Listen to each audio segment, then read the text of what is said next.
Hey everyone, welcome to the studio. Today's video, we're going to make the number 33 Priority Slim Wallet.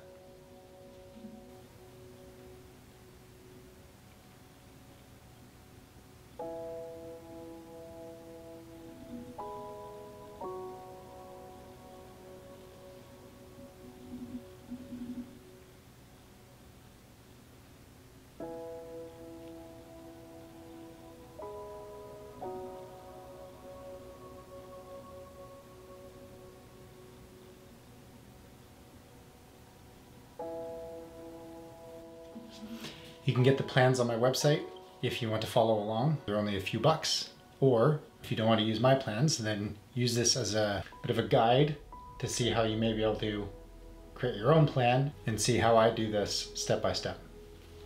If you do have the plans, then you're going to have two sets. You're going to have the one set that has the curved pockets, and then the second set that's got straight pockets. The only difference is that the round part is cut off. So the measurements are exactly the same. The round pockets also show curved corners. So if you want to add that as a detail, then you can use those templates. So for these walkthrough videos, I'm just going to talk over as I work through this build. So it's going to be fairly natural and flowing in terms of what I'm thinking at the time. So just give you a bit of an insight into exactly what I'm doing when I'm making these cuts, when I'm stitching, when I'm edge polishing. I don't get into specifically how to saddle stitch, how to edge polish and all of that. I can do specific videos on that if you want to see how I do it. There's a lot of them out there, a lot of great content. But if you want to see how I do it, you can let me know and I can make a video specifically on whatever technique you're looking for. Okay everybody, if you got your templates downloaded, you can find those on the website. If you want to build along with this, you're going to have page 1, which has the rounded corners, curved pockets, and the second page will have straight pockets, square corners. So I'm going to get these cut out and then we'll get into this.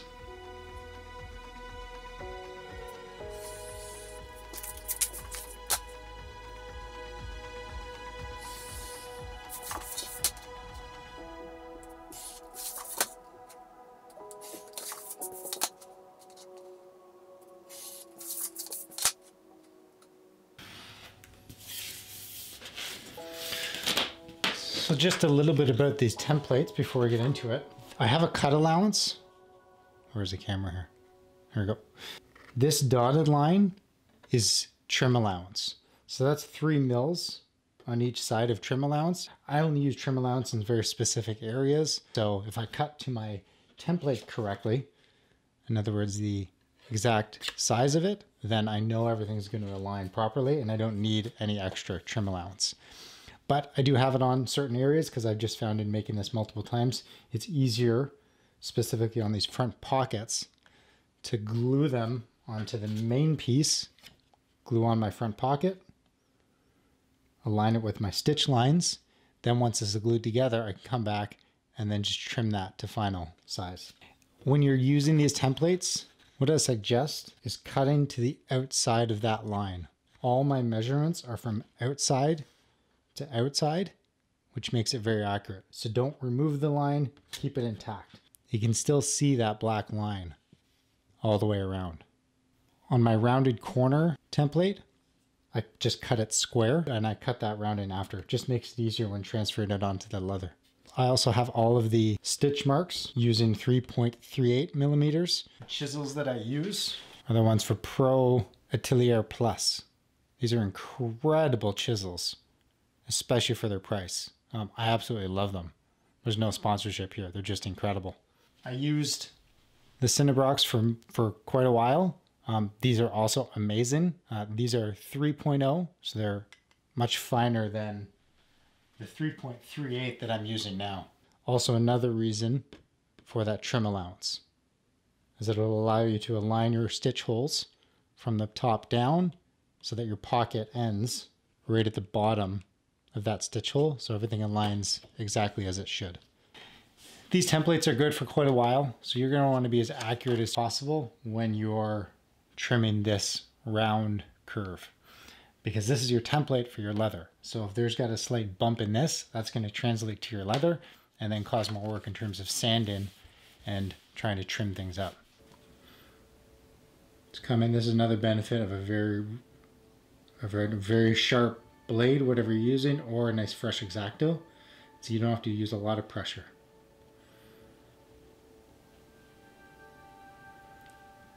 So again, I'm cutting on the outside of this black line.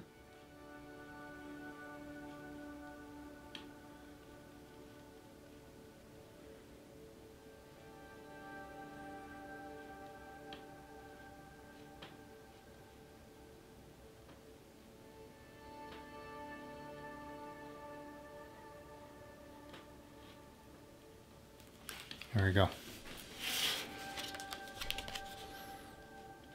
So you can see that whole black line. The black line is 1/2 mil thick, and it's fully intact. So now this will make a nice, accurate template when I'm placing it onto my leather. One thing I'm doing here is I'm also placing my hand down on the bench and holding the template in place and having a really shallow angle. So I'm not high up, I'm nice and low. I find that makes the cutting much easier.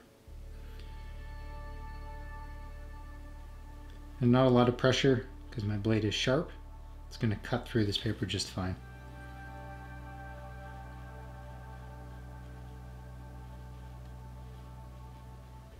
Take your time with this because again, it's your template. So if your template's off, all your leather pieces will be off. So this time I didn't cut all the way through. So I'll just come back nice and light. The knife will follow through. And there you go. So when it comes to laying out these pieces, there's a lot of different ways to cut out your pieces from a template. You can put your piece down, take an awl, trace it, make a nice obvious scribe line. But what I will do is take some binder clips, grab one side of my template, and then align it exactly with the edge. So once it's aligned to the edge, then I will take a ruler, put my knife right up against the edge of that template, bring the ruler over until it stops.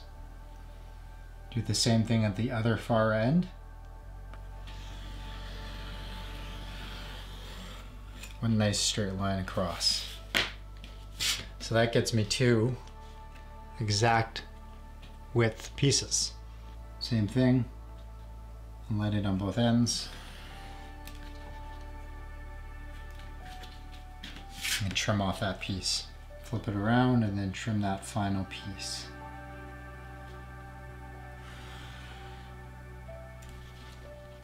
So then there's that piece.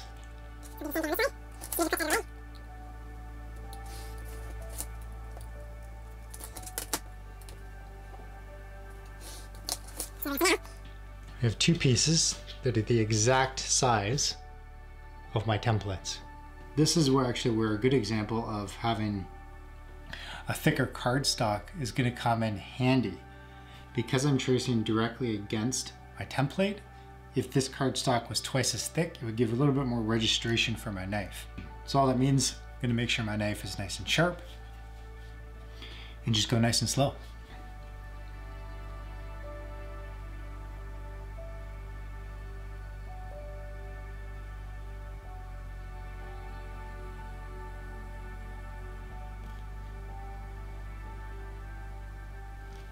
There we go. So do that again for this piece. Again, keeping the knife nice and shallow. Tracing that template.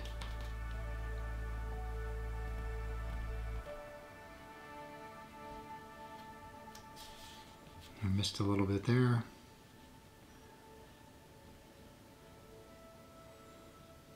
So if you are using X-Acto, one thing to keep in mind, I bought a whole bunch of the blades off Amazon.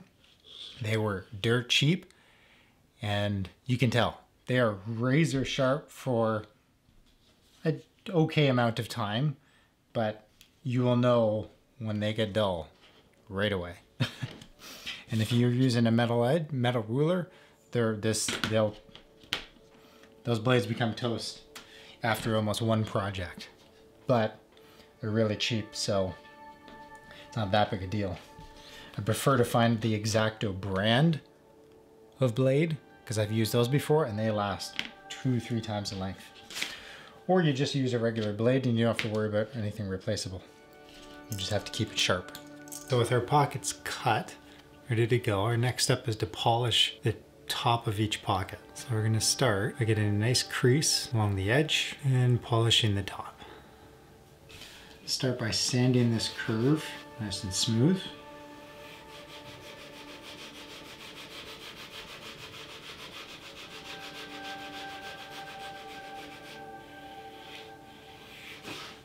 So I'm just using a piece of sandpaper glued to a block. This is just my sanding surface.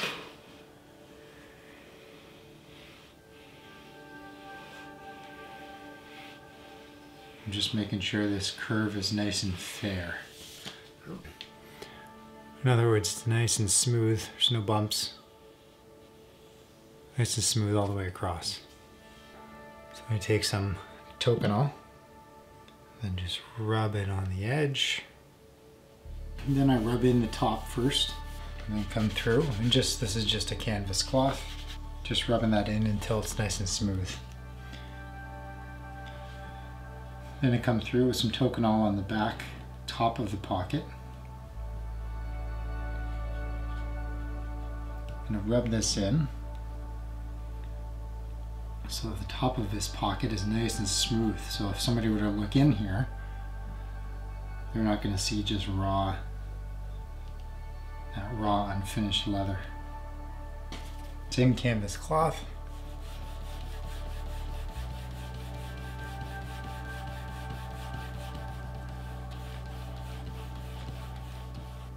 Come in with another layer.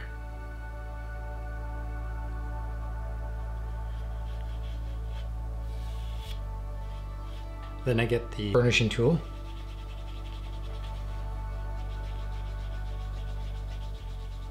And this is really what brings up that polish.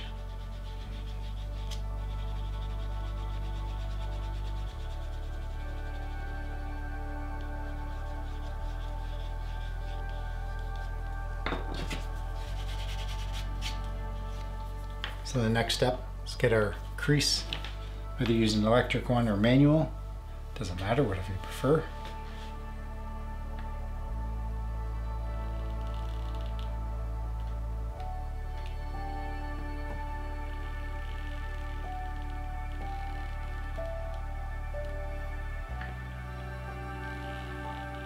Just come in and lay in that nice crease. I like doing it on both sides.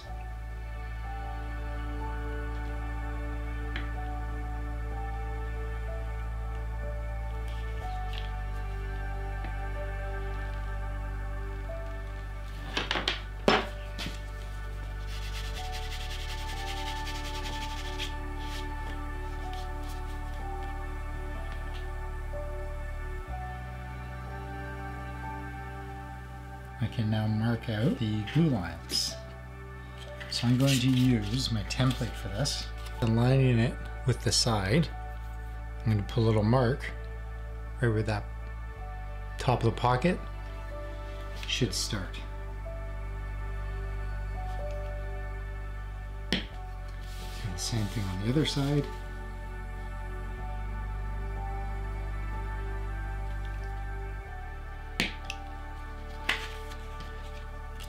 So this mark serves two purposes. One, it shows me where, when I'm ready to glue, where I align the top of that pocket, as well as where I put the glue.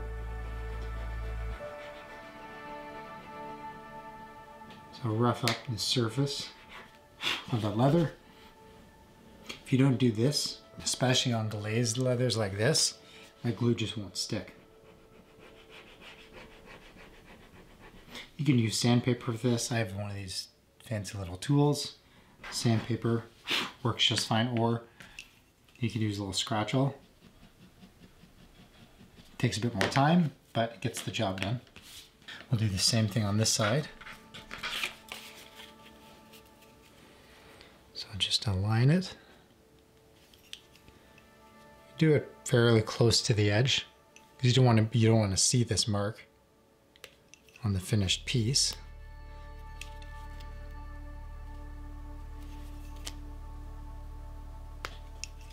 So those are the two marks.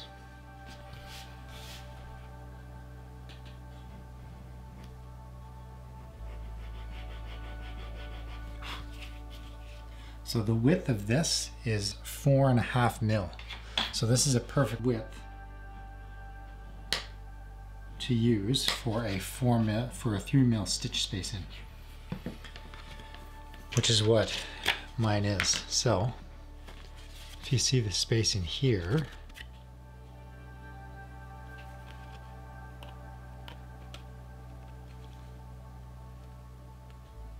that will rough up the whole part right where I'm going to be stitching. So I know just by doing one width of this, I'm going to have all the proper gluing surface.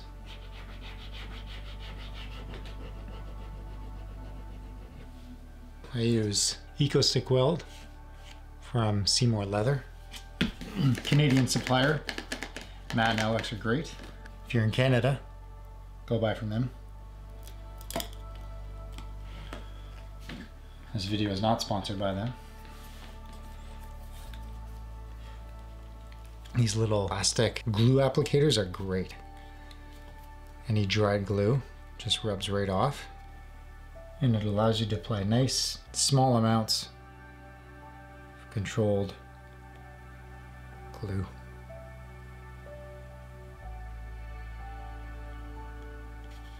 So I'll get the glue on here, let this dry, and then we'll come back and stick everything together.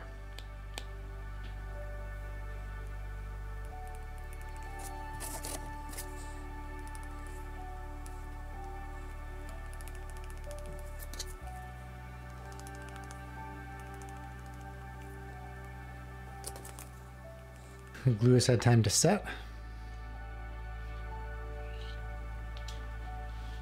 So I'm just going to align this first pocket with that mark that I made earlier.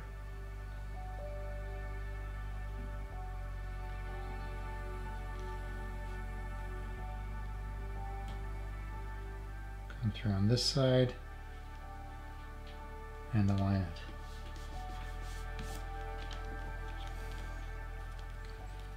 Make sure that's pressed down. And then there's our trim allowance.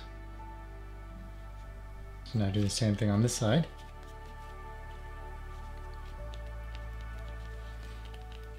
There we go. So now we just let those two sit. I'm running at a day late, so we'll have to pick this up again tomorrow, in which time we'll come back, trim this down, put in all my marks, all my stamp marks, glue the two pieces together, stitch it all up, polish the edges, and that'll be that.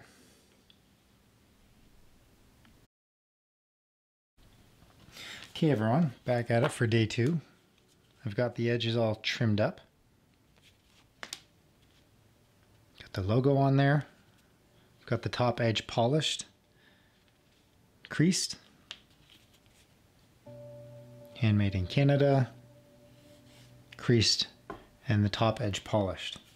So now I'm going to take my front pocket and run at my stitches along this top part. I'm going to take my template, align it with my actual workpiece, and then using my dividers, give myself my crease line right to where I want that last stitch to end.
Okay, so they got that one all stitched up.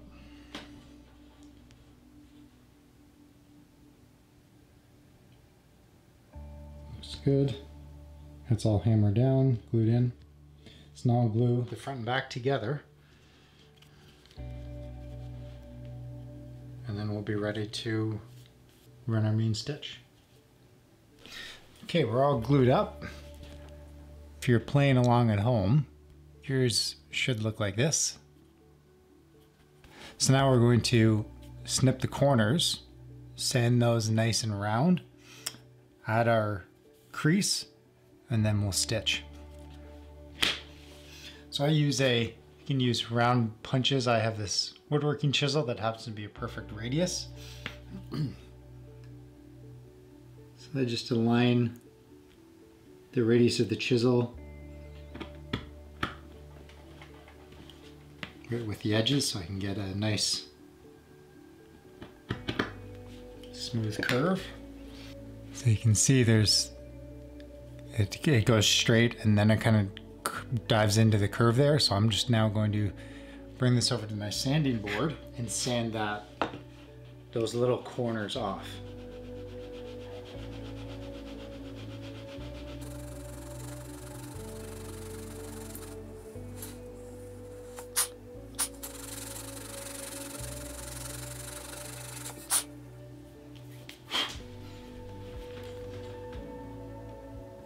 So now you can see that corner. There's no bumps or anything.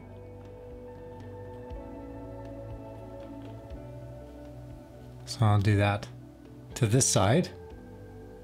Then we'll take our beveler, bevel off, round off the edges, and then polish them.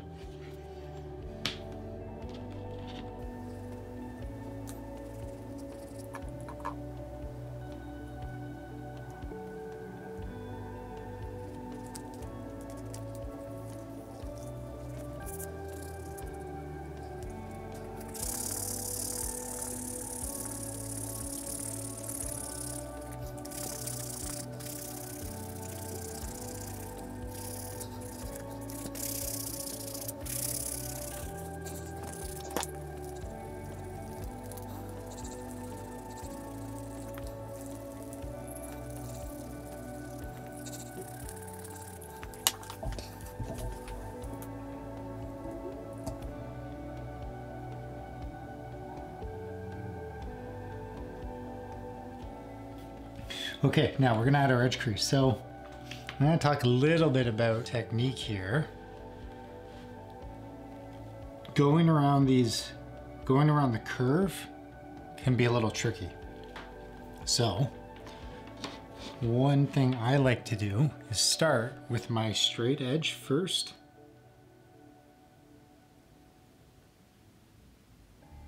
And come up just before you're gonna start making that turn. So you can see I've stopped just before I'm about to make that corner crease. I'll do the same thing right here.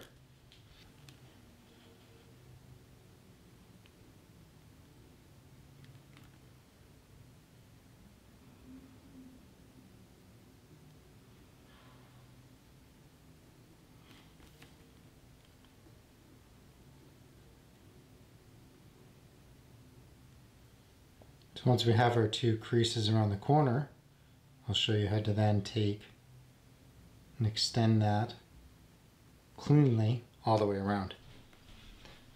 Using the very tip,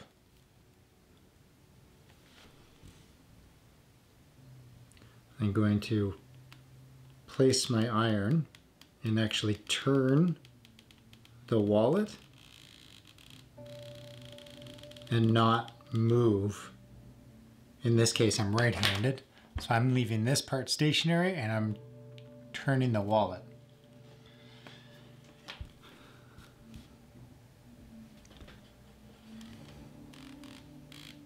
I find this gives me a lot more control, and I'll do multiple passes. So a nice light pass at first, and then slowly add a bit more pressure. So what you end up with It's a nice, clean, crisp line. It really helps define that curve. This is why it's so important to get that edge nice and rounded, because if you have any little bumps, your heating iron is going to bump over that, and then you'll see it in your line, and that line will just highlight that defect. It'll highlight that non-smooth curve. Hesitant to use the word defect because I think most people in a creative type field are always aiming for that perfection, and we seemingly never hit it yet. Nobody else notices. So you just try to improve every time. The work gets better and better. So now I'll do that to the other side, and then we'll mark our stitch line. Okay, so we got my dividers set to 3 mil, or if you just want to place these onto the template and align it, that's also going to work.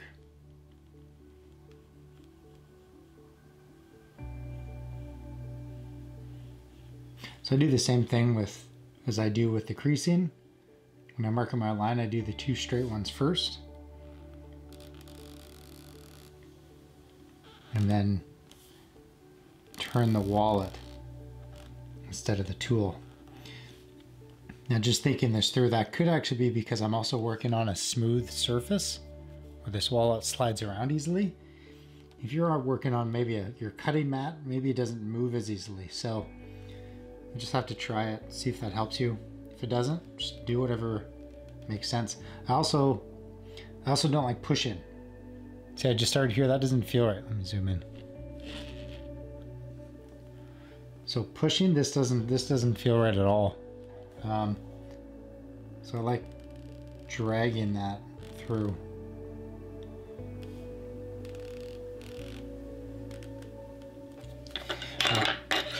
This is the front of the wallet for me, so I'm going to punch through this side, so I don't need to mark a line on the back side. So now I'll go make those punches and come back and get this stitched. I've got the wallet all punched out. Now I'm just going to measure out how much thread I need. So the short side is about 3 inches, long side's about 4, plus another 3, so it's a total of about 10 inches around. So my rule of thumb, I like doing 6 times, but I like having extra thread when I'm done. I don't want to be all jammed up. So I'm going to do 60 inches. You could do 4 times, you could do 5 times your length. You kind of got to figure out what works for you, but I found with the thread that I use, the thickness of the wallet, 6 times is comfortable for me. So if you're making this, that's where I recommend you do it. So we'll string this up and get stitching.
Thank you for watching. I hope this walkthrough has helped you make the number 33 if you've got the plans, Or if you're working on your own design, I hope you got something out of understanding how I make a wallet from start to finish.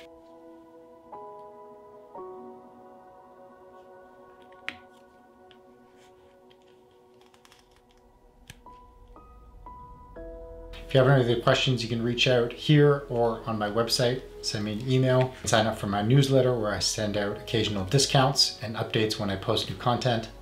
And you can see the fundraiser I have going for Project Rescue Children. Thank you again, and we'll see you in the next video.